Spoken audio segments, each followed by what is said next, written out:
പ്രിയപ്പെട്ട സഹോദരങ്ങളെ, സലാമുൻ അലൈക്കും. നമ്മളിപ്പോൾ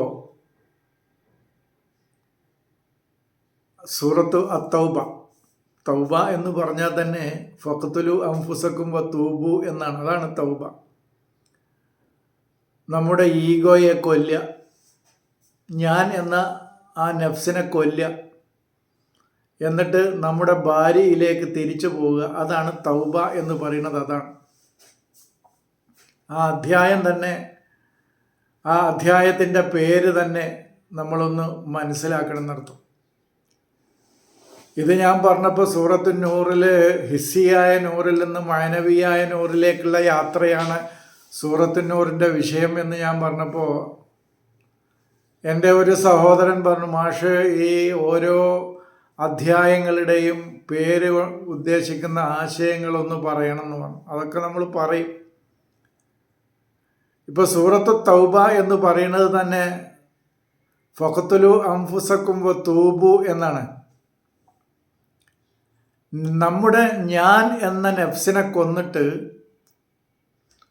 അള്ളാഹുവിലേക്ക് അല്ലെങ്കിൽ ബാരിയിലേക്ക്, അള്ളാഹുവിലേക്കോ ഖാലിക്കിലേക്കോ എന്ന് പറഞ്ഞില്ല, ബാരി എന്നാണ്. ബരി നമ്മളെ എല്ലാ ശിർക്കിൽ നിന്നും നമ്മെ മോചിപ്പിക്കുന്നവനിലേക്ക് തിരിച്ചു പോകാനാണ് ഈ അധ്യായത്തിലുടനീളം പറഞ്ഞുകൊണ്ടിരിക്കുന്ന ആശയം. അതാണ്.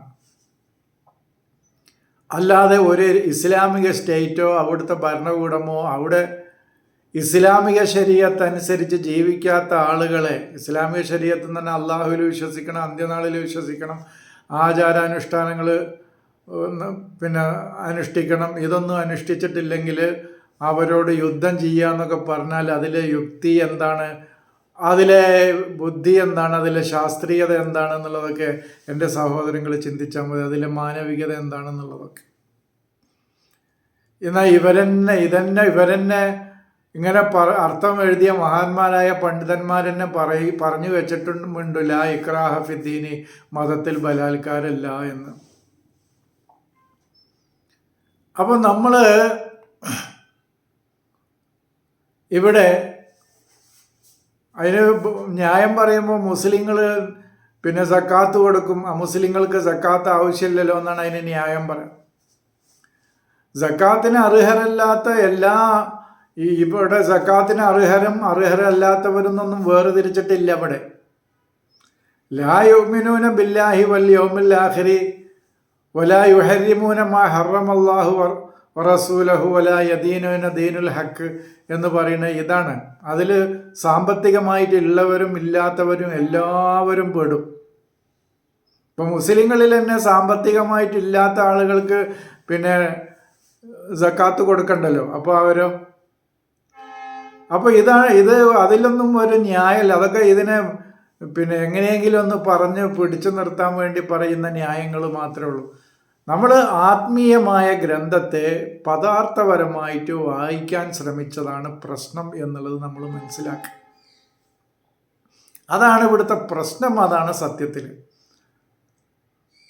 അല്ലാതെ ഇവിടെ ഒരു ഇസ്ലാമിക സ്റ്റേറ്റിൻ്റെ കാര്യമേ പറയുന്നില്ല. സൂറത്ത് തൗബയുടെ വിഷയം തന്നെ ഞാൻ പറഞ്ഞല്ലോ ഉടനീളം. അതാണ്.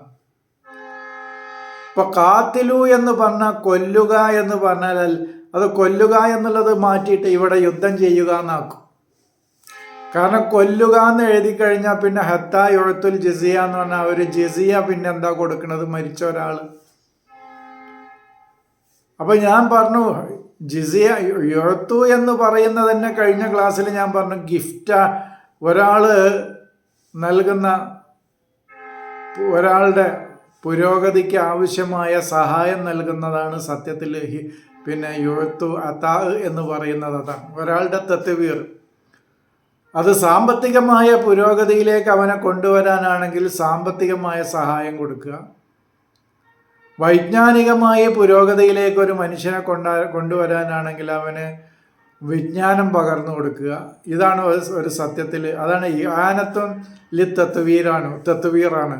ഒരു മനുഷ്യനെ പുരോഗതിയിലേക്ക് കൊണ്ടുവരാൻ നാം നൽകുന്ന സഹായത്തെയാണ് അതാ എന്ന് പറയാം.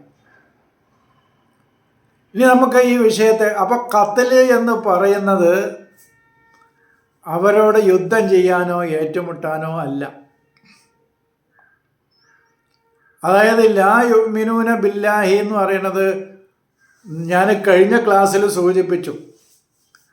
മുസ്ലിങ്ങൾ ഒരു അള്ളാഹുവിനെ സങ്കല്പിക്കുന്നുണ്ട് അവരുടെ വിശ്വാസത്തിൽ.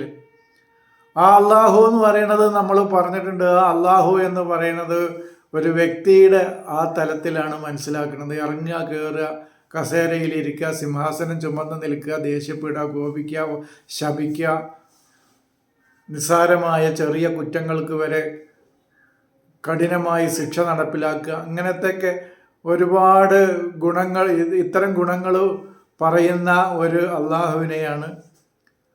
പക്ഷെ ഇവിടെ ലാ യുഅ്മിനൂന ബില്ലാഹി എന്ന് പറഞ്ഞാൽ ഈ ഖവാനീന്, പ്രപഞ്ചത്തിൻ്റെ നിയമവ്യവസ്ഥക്കനുസരിച്ച് ജീവിച്ചുകൊണ്ട് അമ്ന്, നിർഭയത്വം, പിന്നെ ശാന്തിയും യാഥാർത്ഥ്യമാക്കാത്ത ആളുകൾ എന്നുള്ളതാണ് അതിൻ്റെ അർത്ഥം. അതാണ് ലാ യുഅ്മിനൂന. അതിൽ ഞാനും നിങ്ങളും ആരൊക്കെ ഇത് ചെയ്യാത്തവരുണ്ട് അവരൊക്കെ പെടും. അത് ഒരു ജാതിയുടെയോ മതത്തിൻ്റെയോ വർഗത്തിൻ്റെയോ ദേശത്തിൻ്റെയോ പേരിൽ വേർതിരിക്കപ്പെടുന്നതല്ല എന്നർത്ഥം. ചില ആചാരങ്ങൾ, അനുഷ്ഠാനങ്ങളുടെ പേരിൽ വേർതിരിക്കപ്പെടുന്നതല്ല എന്നർത്ഥം. അത് ഒരു മനുഷ്യൻ ഉൾക്കൊള്ളുന്ന അവൻ്റെ മാനസികമായ അമ്ന് നേടാത്ത ആളുകളെയാണ്. അത് മാനസികമായി അമ്ന് നേടണമെങ്കിൽ അതാണ് ലാ യുഅ്മിനൂന ബില്ലാഹി എന്ന് പറയുന്നത്. അപ്പോൾ ഖവാനീനുൽ ഇലാഹിക്ക് വിധേയപ്പെട്ടുകൊണ്ട് അതായത് ഖവാനീനുൽ ഇലാഹിയ എന്ന് പറയുന്നത് അറബിയാണ്. ദൈവികമായ നിയമവ്യവസ്ഥക്ക് വിധേയപ്പെട്ടുകൊണ്ട് ജീവിക്കുകയും അങ്ങനെ മനസ്സിൽ ശാന്തിയും സമാധാനവും യാഥാർത്ഥ്യമാക്കുകയും ചെയ്യാത്ത ആളുകളെ ഏറ്റുമുട്ടണം എന്നല്ല, അവരെ അതിന് തടസ്സം നിൽക്കുന്ന പ്രവർത്തനങ്ങൾ എന്തൊക്കെയുണ്ടോ അതിനെയൊക്കെ നിങ്ങൾ കത്തിൽ ചെയ്യണം എന്നാണ്. അതിൻ്റെ ഡ്യൂട്ടി, അതിൻ്റെ പ്രവർത്തനങ്ങൾ നിങ്ങൾ ഇല്ലാതാക്കണം. അത് നമ്മളിൽ ഓരോരുത്തരും നമ്മുടെ ഉള്ളിൽ തന്നെ ചെയ്യേണ്ട കാര്യങ്ങളാണിത്. ഞാൻ പറഞ്ഞല്ലോ, മുശ്രിക്കീങ്ങൾ എവിടെയാണെന്ന് പറഞ്ഞാൽ നമ്മുടെ ഉള്ളിലാണ്. നമ്മൾ ശുക്ർ ചെയ്തിട്ടില്ലെങ്കിൽ നമ്മൾ ഷിർക്കിലാണ് എന്നർത്ഥം. ശുക്ർ ചെയ്യുക എന്താണെന്നുള്ളത് ഞാനൊരു ക്ലാസ് തന്നെ എടുത്തിട്ടുണ്ട്.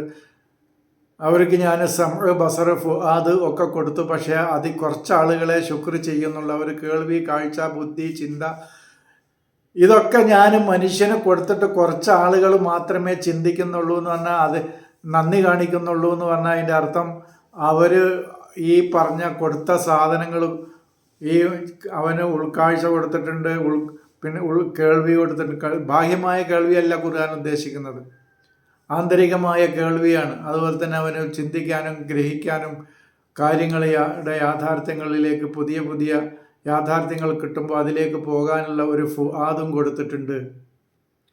പക്ഷേ ഖലീലമ്മാ തശ്കുറൂൻ, ശുക്ർ ചെയ്യുന്നവർ കുറച്ചേ ഉള്ളൂ. അപ്പോൾ ഇത് വേണ്ട വിധത്തിൽ ഉപയോഗിക്കാത്ത ആളുകളാണ് ഷിർക്കിൽ, അവരാണ് ഷിർക്കിൽ. അത് ഞാനും നിങ്ങളൊക്കെ അത് ഉപയോഗിച്ചിട്ടില്ലെങ്കിൽ നമ്മൾ ഷിർക്കിലാണ് എന്നർത്ഥം. നമ്മുടെ ബുദ്ധി ഉപയോഗിക്കണം, നമ്മുടെ ഈ ആന്തരികമായ കാഴ്ച ഉപയോഗിക്കണം, ആന്തരികമായ ശ്രവണേന്ദ്രിയം നമ്മൾ ഉപയോഗിക്കണം. എന്നിട്ട് വേണ്ട വിധത്തിൽ അതിനെ ഉപയോഗിച്ച് യാഥാർത്ഥ്യങ്ങളിലേക്ക്, ഇന്ന് കണ്ട യാഥാർത്ഥ്യമല്ല നാളെ, ആ യാഥാർത്ഥ്യം വീണ്ടും നമ്മൾ പുതുക്കണം. ആ നാളെ കിട്ടിയ സത്യമാവില്ല, ഇനി മറ്റന്നാൾ കിട്ടുക. അപ്പോൾ അത് ഒരു ആക്ഷേപമായിട്ട് എന്നെക്കുറിച്ച് പറഞ്ഞതായിട്ട് ഒരു സഹോദരൻ പറഞ്ഞു. അദ്ദേഹം ഇങ്ങനെ ഇടയ്ക്ക് മാറ്റി പറയും. എനിക്ക് മാറ്റി പറയാൻ ആരുടെയും സമ്മതം വേണ്ട എന്നാണ് എൻ്റെ സഹോദരങ്ങളോട് പറയാനുള്ളത്. നമ്മൾ ഇതിൻ്റെ അന്വേഷണ യാത്രയിലാണ്. അപ്പോൾ ഏതെങ്കിലും ഒന്ന് പിന്നെ അതിനേക്കാൾ നല്ല ഒരു ആശയവും വ്യാഖ്യാനവും അർത്ഥതലവും ഒരായത്തിനോ ഒരു പദത്തിനോ കിട്ടുമ്പോൾ ഞാൻ അങ്ങോട്ട് മാറും. ഞാൻ മുമ്പ് അതാണല്ലോ പറഞ്ഞത് എന്ന് പറഞ്ഞിട്ട് അവിടെ നിൽക്കൂല എന്നർത്ഥം. താല്പര്യം എല്ലാവരും കേട്ടാൽ മതി എന്നാണ് എനിക്ക് അതിനെക്കുറിച്ച് സൂചിപ്പിക്കാനുള്ളത്. അല്ലാത്തവർ കേൾക്കണമെന്ന് നിർബന്ധമൊന്നും എനിക്കില്ല. അപ്പോൾ ലാ യുഅ്മിനൂന ബില്ലാഹി എന്ന് പറഞ്ഞത് ഞാൻ പറഞ്ഞു ഖവാനീനുൽ ഇലാഹിയ, ഇലാഹീൻ്റെ, അതായത് ഇലാഹ് എന്ന് കേൾക്കുമ്പോഴത്തേന് പേടിക്കൊന്നും വേണ്ട. ചില ആധുനിക ചിന്തകന്മാരായ ആളുകൾക്ക് അല്ലെങ്കിൽ സ്വതന്ത്ര ചിന്തകരെന്നൊക്കെ പറയുമ്പോഴത്തേന് ഇലാഹ് എന്ന് കേൾക്കുമ്പോഴത്തേന് പേടിക്കുകയാണ്. അതായത് പ്രപഞ്ചത്തിൻ്റെ നിയമവ്യവസ്ഥകൾക്ക് വിധേയപ്പെട്ടുകൊണ്ട് കഴിയാത്ത ആളുകൾ, അതിലൂടെ അമ്ന് കണ്ടെത്താത്ത, ശാന്തിയും സമാധാനവും കണ്ടെത്താത്ത ആളുകൾ എന്നുള്ളതേ അതിനർത്ഥമുള്ളൂ. ഒബിൽ യൗമിൽ ആഖിരി എന്ന് പറയുന്നത് അടുത്ത മേഖലയിലേക്ക്, ആഖിറിന് അവിടെ പരം എന്നർത്ഥം.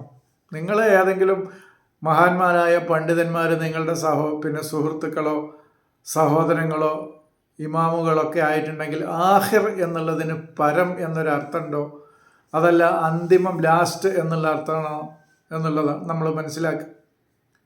അപ്പോൾ ഇപ്പോൾ നമ്മൾ എത്തിപ്പെട്ട മേഖലയിൽ നിന്ന് അടുത്ത ഒരു യൗമ്, നമ്മുടെ വഴിൻ്റെ അടുത്ത യൗമാണത്. അല്ലാതെ ശനി, ഞായർ, തിങ്കൾ, ചൊവ്വ, ബുധൻ, വ്യാഴം, വെള്ളി എന്ന് പറയുന്ന ദിവസങ്ങൾ ഖുർആനിൻ്റെ ദിവസങ്ങളല്ല. അത് അയ്യാമില്ല എന്നുള്ളത് ദൈവത്തിൻ്റെ ദിനങ്ങൾ എന്ന് പറഞ്ഞിട്ടൊരു ക്ലാസ് യൂട്യൂബിലുണ്ട്, അത് കേട്ടാൽ മതി. അപ്പോൾ യൗമ് എന്ന് പറയുന്നത് ഒരാളുടെ ബോധതലം എത്തിപ്പെട്ട മേഖലയാണ്. അത് ഒരുപാട് യൗമുകളുണ്ട് അവൻ്റെ. ആ യൗമുകളുടെ കൂട്ടത്തിൽ ഒന്നാണ് യൗമുൽ ആഖിർ എന്നർത്ഥം. ഇപ്പം നമ്മൾ എത്തിപ്പെട്ട മേഖല, അതിൻ്റെ അടുത്ത മേഖല, അങ്ങനെ പിന്നെ അതിൻ്റെ അടുത്തത്, ഇങ്ങനെ പോകുന്നതാണ് യൗമുൽ ആഖിർ എന്ന് പറഞ്ഞാൽ. അപ്പോൾ യൗമുൽ ആഖിർ കൊണ്ടും അവൻ അമ്ന് കണ്ടെത്തണം എന്നർത്ഥം. ഇപ്പം നമ്മളൊരു വിഷയത്തിൽ എത്തിപ്പെട്ടു, പക്ഷേ അത് പൂർണ്ണമായിട്ടും നമ്മുടെ മനസ്സിന് ശാന്തിയും സമാധാനവും നൽകപ്പെട്ട ഒരു അറിവാണെങ്കിൽ, ഏതെങ്കിലും ഒരു ഭയം നമ്മളെ അലട്ടുന്നുണ്ട്, പക്ഷെ ആ വിഷയത്തിൽ നമുക്കൊരറിവ് കിട്ടി, പക്ഷെ അതും പൂർണ്ണമായിട്ടും നമുക്ക് ശാന്തിയും സമാധാനവും നൽകുന്നില്ലെങ്കിൽ അതിൻ്റെ അടുത്ത പടിയിലേക്ക്, അടുത്ത മേഖലയിലേക്ക് നമ്മുടെ ബോധമണ്ഡലത്തെ കൊണ്ടുപോവുക. അതാണ് യൗമുൽ ആഖിർ. അതിലൂടെയും അമ്ന് കണ്ടെത്തണം.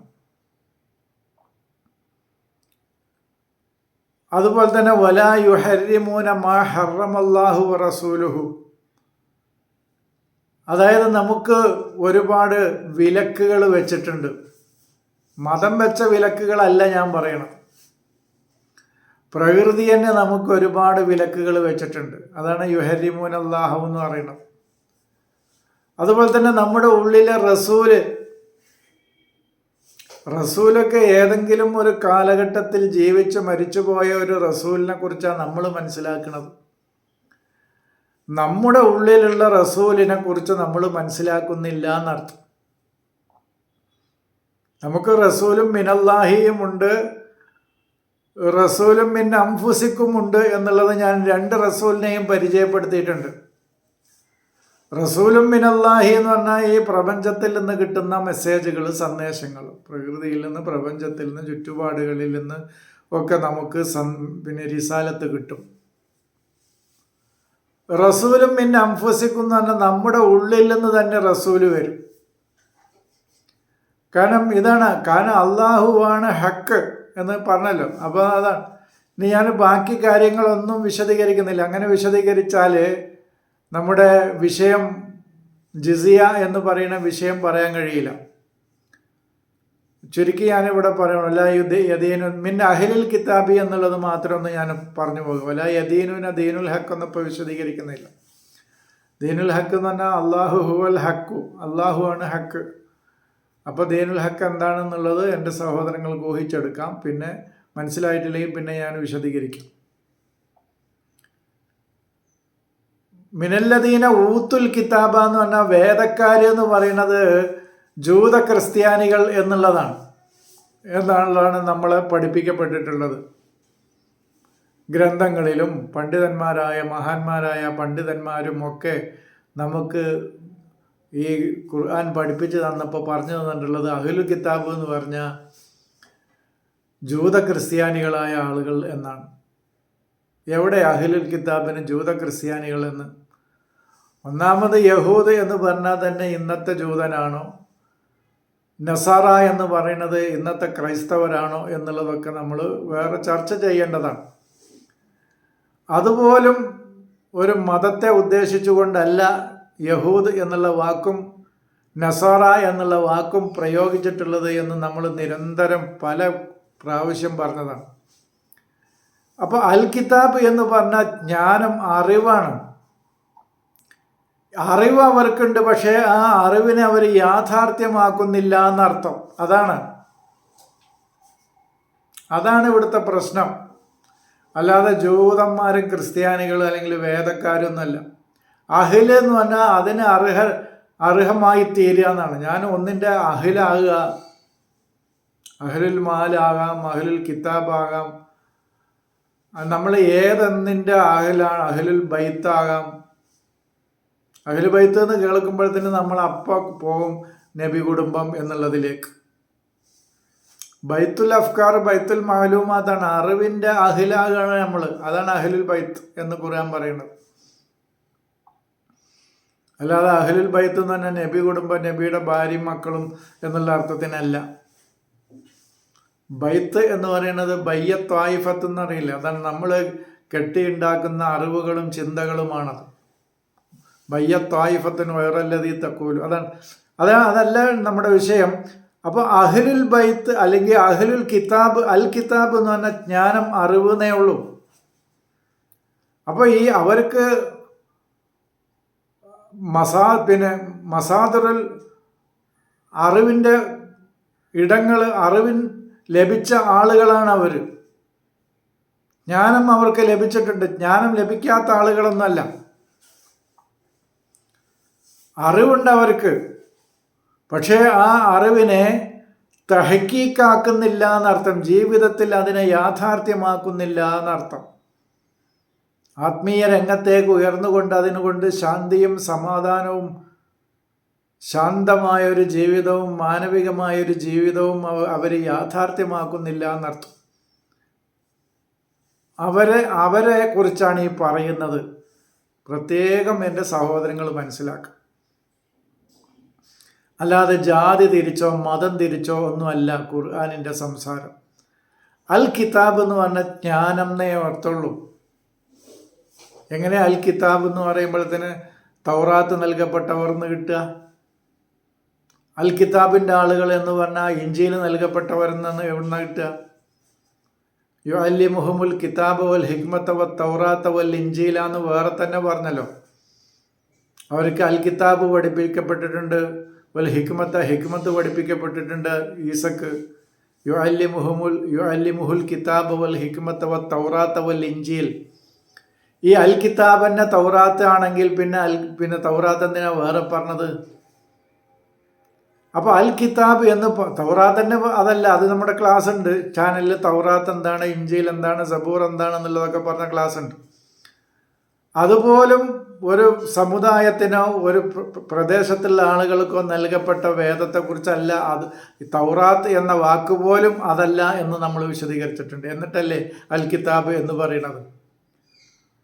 അപ്പോൾ അറിവ്, ജ്ഞാനമുണ്ട്, ആത്മീയമായ ജ്ഞാനമുണ്ട്, പക്ഷേ അതവർ യാഥാർത്ഥ്യമാക്കുന്നില്ല എന്നർത്ഥം.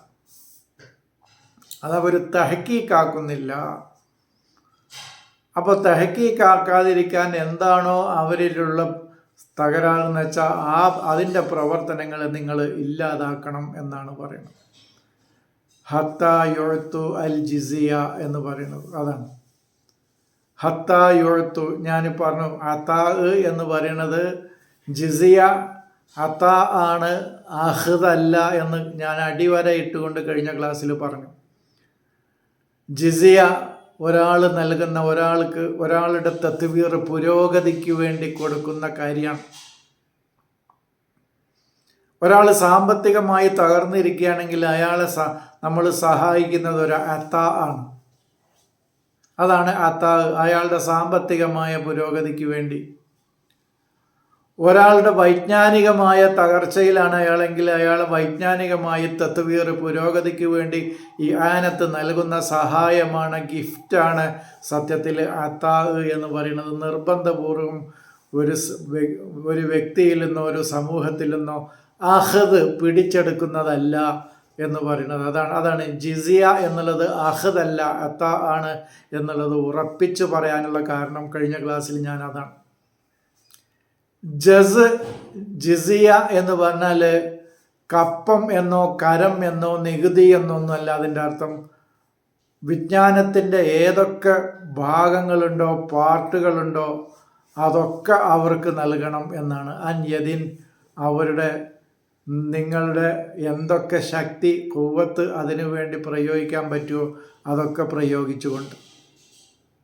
അല്ലാതെ എന്തിനാ നമ്മൾ അവിടെ ഒരു അന്യതി എന്ന് പറഞ്ഞത്? കയ്യോടുകൂടി വാങ്ങണമെന്ന്. യത് എന്ന് പറഞ്ഞാൽ ഒരു നമുക്ക് അത് നൽകാനുള്ള എന്തൊക്കെ കൂവത്തുണ്ടോന്നാണ്. അത് റംസുല്ലിൽ കൂവത്തി വസ്സൽത്തത്തി, അതാണ് യത് എന്ന് പറയുന്നത്. ഒരാളുടെ കൂവത്തിന് നുഫൂദിന് സ്വൽത്തത്തിനുള്ള ഒരു സൂചനയാണ്, അതിലേക്കുള്ള സൂചനയാണ് എന്ത് യത് എന്ന് പറഞ്ഞാൽ. ഇതല്ലാത്ത ഒരർത്ഥം എൻ്റെ സഹോദരങ്ങൾ ഖുർആനിലുടനീളം യദിന് വെച്ച് നോക്കുക, ശരിയാവില്ല. കയ്യ് എന്നുള്ള അർത്ഥത്തിന് ഖുർആൻ ആദ്യം മുതൽ അവസാനം വരെ യദ് ഐദിൻ എന്ന് പറഞ്ഞിട്ട് അവിടെ കയ്യ്, ബാഹ്യമായ ഈ കയ്യ് എന്നുള്ള അർത്ഥത്തിന് ഖുർആനിൻ്റെ ആദ്യം മുതൽ അവസാനം വരെ യദ് ഐദ് എന്ന് വരുന്ന വാക്കുകളൊക്കെ ആയത്തുകളിലൊക്കെ നിങ്ങളൊന്ന് വെച്ച് നോക്കുക. അവിടെ അർത്ഥം എങ്ങനെ കണ്ട് ശരിയാകുന്നുണ്ടെന്ന് അപ്പോൾ നിങ്ങൾക്ക് മനസ്സിലാക്കാൻ സാധിക്കും. ചിലയിടത്തൊക്കെ ശരിയാവും, ചിലയിടത്ത് ശരിയാവില്ല. അപ്പോൾ നേരെ മറിച്ച് എല്ലായിടത്തും നിങ്ങൾ ഒരാളുടെ നുഫൂദ്, സ്വാധീനം, സൽത്തത്ത്, അധികാരം, കൂവത്ത്, ശക്തി, അവൻ്റെ ഒരു ഹാൻഡ് എന്ന് നമ്മൾ പറയില്ലേ, അവന് ഭരണത്തിൽ നല്ല ഹാൻഡാന്ന് പറഞ്ഞാൽ സ്വാധീനമാണെന്ന് അർത്ഥം. അതാണ് ഓരോ സന്ദർഭത്തിനനുസരിച്ച് അത് കുവ്വത്താണോ സൽത്തത്താണോ നുഫൂദാണോ എന്ന് നമുക്ക് മനസ്സിലാക്കാം. ഒരാളുടെ നുഫൂദ്, സ്വാധീനം, ശക്തി, സ്വാധീന ശക്തിയാണ് സത്യത്തിലെ ഒരാളുടെ യത്. അപ്പോൾ നമുക്ക് ആ ജിസിയ അവന് വിജ്ഞാനത്തിൻ്റെ ഓരോ ജുസുകളും, അതാണ് ജിസിയ. ഞാൻ പറഞ്ഞല്ലോ കഴിഞ്ഞ ക്ലാസ്സിൽ മുസ്ഹഫിൽ എത്ര ജുസുകളാണ്? 30 ജുസുകളാണ്. വിജ്ഞാനത്തിൻ്റെ ഓരോ ജുസുകളാണ്. ആ 30 ജുസുകൾ കൂടുമ്പോഴാണ് എന്തുണ്ടാകുക? ഒരു മുസ്ഹഫായിട്ട് പൂർണ്ണമായിട്ട് തീരുന്നത്. ഒരു മുസ്ഹഫ് പൂർണ്ണമാവുന്നത് അപ്പോഴാണ്. അപ്പോൾ എന്തൊക്കെ വിജ്ഞാനത്തിൻ്റെ ഭാഗങ്ങൾ അവന് നഷ്ടപ്പെട്ടിട്ടുണ്ടോ, കിട്ടിയിട്ടില്ല, അതൊക്കെ അവൻ്റെ ആത്മീയമായ പുരോഗതിയിലേക്ക് കൊണ്ടുവരുന്നതിന് വേണ്ടി നൽകണം എന്നാണ് പറയുന്നത്. അതാണ് ഹത്താ യുഅത്തുൽ ജിസിയ എന്ന് പറയുന്നത്. അതാണ്. അപ്പോൾ ജുസ്, ജിസിയ ജസാ എന്നുള്ളതൊക്കെ ഒരേതാണ്. ഇവിടെ ജസാവിന് പ്രതിഫലം എന്ന് കൊടുക്കും, ജിസിയക്ക് നികുതി ടാക്സ് കപ്പെന്ന് കൊടുക്കും. ജുസ് എന്നുള്ളതിന് ഒരു അലിഫിനെ മാറ്റി അവിടെ ജുസ് എന്നിട്ട ഒരു അംശം, ഒരു പാർട്ട് എന്ന അർത്ഥത്തിന് കൊടുക്കും. അങ്ങനെ ഓരോ അർത്ഥമാണ് കൊടുക്കുക. ഒഹും സാഹിറൂൻ എന്ന് പറഞ്ഞാൽ ഞാൻ കഴിഞ്ഞ ക്ലാസ്സിൽ സഹീർ എന്താണ്, സാഹിർ എന്താണ്, പിന്നെ ഫഹ്റുജ്, പിന്നെ നീ പുറത്തു പോകുക, ഫലൈസലക്ക് അന്തത്തക്കബ്ര, നിനക്ക് കിബിർ നടിക്കാൻ അഹങ്കാരം നടിക്കാൻ നിനക്കൊരു അവകാശവുമില്ല. ഫഹ്റുജ് ഇന്നക മിനസ് സാഹിരീൻ എന്ന് പറയുന്നത് അതാണ്. നമ്മൾ ആത്മീയ രംഗത്ത് സഹീറായിരിക്കുമ്പോഴാണ്, അല്ലാതെ ഒരാൾ പഞ്ചപുച്ഛമടക്കി കീഴ്പ്പെട്ടുകൊണ്ട് നികുതി കൊടുക്കണം എന്നല്ല. പിശാചിനോടാണ് പറഞ്ഞത് ഇന്നക മിനസ് സാഹിരീൻ എന്ന് പറയുന്നത്. നമ്മളുടെ ഉള്ളിൽ പിശാച് പ്രവർത്തിക്കുമ്പോൾ നമ്മൾ സഗീറാണ്. കിബറും തകബ്ബറും അഹങ്കാരവും ഒക്കെ നമ്മളിൽ പ്രവർത്തിക്കുമ്പോൾ അതാണ് വലൈസലക അൻ തതകബ്ബറ ഫഖ്റുജ് ഇന്നക മിനസ് സാഗിരീൻ എന്ന് പറയുന്നത്. അതാണ് അതേ സാഗിരീൻ, അതാണ് സ്വദ് അത് പിന്നെ കുറച്ച് ഭാഷ അവിടെ വിശദീകരിക്കേണ്ടതുണ്ട്. അതിപ്പോൾ ഞാൻ പറയുന്നില്ല, അതിൻ്റെ ആശയം മാത്രം ഇപ്പോൾ മനസ്സിലാക്കുക. സ റ എന്നുള്ളത് അതിന് റാ സ്വാദ് ഈ അക്ഷരങ്ങളിലൂടെ വിശദീകരിക്കുമ്പോൾ അതൊന്നും കൂടി മനസ്സിലാക്കാൻ സാധിക്കും. നമ്മൾ കുട്ടിയാവുമ്പോൾ എന്ന് പറയുമ്പോൾ ഞാൻ പറഞ്ഞു ആത്മീയമായ കുട്ടിത്തമാണ് അവിടെ പറയുന്നത്. ആ കുട്ടിത്തത്തിൽ നിന്ന് നമ്മളെ 2 വാലിദൈനിയാണ് ഉയർത്തി തെർബിയത്ത് ചെയ്ത് കൊണ്ടുവന്നത്. ആ 2 വാലിദ്, ഒന്ന് സക്കരിയയും ഒന്ന് ഇബ്രാഹിമുമാണ് എന്നുള്ളത് നമ്മുടെ ഉള്ളിലെ അല്ലാതെ നമ്മുടെ ഫിസിക്കൽ ബയോളജിക്കൽ പിതാവും മാതാവുമല്ല, വാലിദും വാലിദത്തുമല്ല. വാലിദും വാലിദത്തിനും കൂടി എങ്ങനെ വാലിദൈനി എന്ന് പറയാം? വാലിദിന്റെ ദിവചനല്ലേ വാലിദൈനി എന്ന്. അതൊക്കെ ഇനിയിപ്പോൾ എന്താ ഞാൻ പറയാം. അപ്പോൾ നമുക്ക് വിജ്ഞാനത്തിൻ്റെ ചിന്തയുടെ ശക്തമായ കാഴ്ചപ്പാടുകളുടെ തൗലീദ് നൽകുന്ന 2 ഭാഗങ്ങളാണത്. അതൊക്കെ ആ തലത്തിൽ മനസ്സിലാക്കുന്ന ആളുകൾക്കാണ്. വിമർശിക്കുന്നവർക്ക് പല രീതിയിലും വിമർശിക്കാം. ഒന്നും അറിയില്ല എന്ന് പറയുന്നവർക്ക് അങ്ങനെ പറയാം. ഇത് പോളിഷ് ചെയ്യാണെന്ന് പറയുന്ന ആളുകൾക്ക് അങ്ങനെ പറയാം. അതൊക്കെ ഞാൻ പറഞ്ഞല്ലോ, എൻ്റെ സഹോദരനോട് പറഞ്ഞു. സഹോദരൻ നിരന്തരം എല്ലാ പോസ്റ്റിൻ്റെയും എല്ലാ വീഡിയോൻ്റെയും താഴെ കൊണ്ടുവന്ന ഒരു പോസ്റ്റ് നെസ്ഖ ലസിക്ക, അതായത് കോപ്പി പേസ്റ്റ് ചെയ്യുന്ന ഒരു സഹോദരനുണ്ട്. ഞാൻ പറഞ്ഞു, നമ്മളാണെങ്കിലും ആ തലത്തിൽ നിൽക്കുകയാണെങ്കിൽ നമ്മളും അങ്ങനെ തന്നെ ചെയ്യാം. അവരെ കുറ്റം പറയേണ്ടതോ അവരെ മോശക്കാരായിട്ട് ചിത്രീകരിക്കേണ്ടതോ ആവശ്യമില്ല എന്ന് ഞാൻ എൻ്റെ ഒരു സഹോദരനോട് സൂചിപ്പിക്കേണ്ടത്. കാരണം നമ്മളിപ്പോൾ ആ ഭാഗത്താണ് നിൽക്കുന്നതെങ്കിൽ ഈ നമ്മൾ പറയുന്നത് പോലെ ഏതെങ്കിലും ഒരാളിങ്ങനെ പറഞ്ഞുകൊണ്ടിരിക്കുകയാണെങ്കിൽ വിശ്വാസപരമായി നമ്മൾ ആ തലത്തിലാണ് നിൽക്കുന്നതെങ്കിൽ നമ്മൾ ചിലപ്പോൾ അതിനേക്കാൾ ശക്തമായ രീതിയിൽ പ്രതികരിക്കുകയും വിമർശിക്കുകയും ചെയ്തു എന്ന് വരാം. നമ്മൾ അവിടെ അത് കണ്ടാൽ മതി. പറഞ്ഞല്ലോ, നമ്മൾ കുട്ടികളാകുമ്പോൾ മിഠായിക്കാണ് വാശി പിടിച്ചിരുന്നത്, അല്ലെങ്കിൽ നിസ്സാരമായ പ്രശ്നത്തിനാണ് വാശി പിടിച്ചിരുന്നത്. നമുക്ക് അതിൻ്റെ ആവശ്യമില്ല എന്ന് നമുക്ക് എപ്പോഴാണ് ബോധ്യപ്പെട്ടത്? കുറച്ചും കൂടി വലുതായപ്പോൾ. അപ്പോൾ നമ്മുടെ തന്നെ ഓരോ പ്രായത്തിൽ നമ്മൾ ഓരോന്നിന് വാശി പിടിക്കുകയും അതിനുവേണ്ടി തർക്കിക്കുകയും അതിനുവേണ്ടി വക്കാണേൽക്കുകയും ചെയ്തിരുന്ന ഒരു കാലഘട്ടത്തിൽ നിന്ന് നമ്മുടെ തന്നെ ഓരോരോ ഘട്ടങ്ങളിലൂടെ നമ്മൾ ഉയർന്നു വരുമ്പോൾ നമ്മൾ അതിനെ തിരിച്ചറിഞ്ഞുകൊണ്ടല്ലേ മുന്നോട്ട് പോകുന്നത്. അത് മനസ്സിലാക്കിയാൽ മതി എൻ്റെ സഹോദരങ്ങൾ. ഞാൻ നിർത്തുകയാണ് ഈ വിഷയം. ഇത്രയും പറഞ്ഞുകൊണ്ട് ഞാൻ അവസാനിപ്പിക്കുന്നു. ഇതിൽ വിട്ട ഭാഗങ്ങളൊക്കെ തുടർ ക്ലാസ്സുകളിലൊക്കെ എപ്പോഴെങ്കിലുമൊക്കെ വരും എന്ന് മാത്രം പറഞ്ഞുകൊണ്ട് ഞാൻ അവസാനിപ്പിക്കുന്നു. സലാം.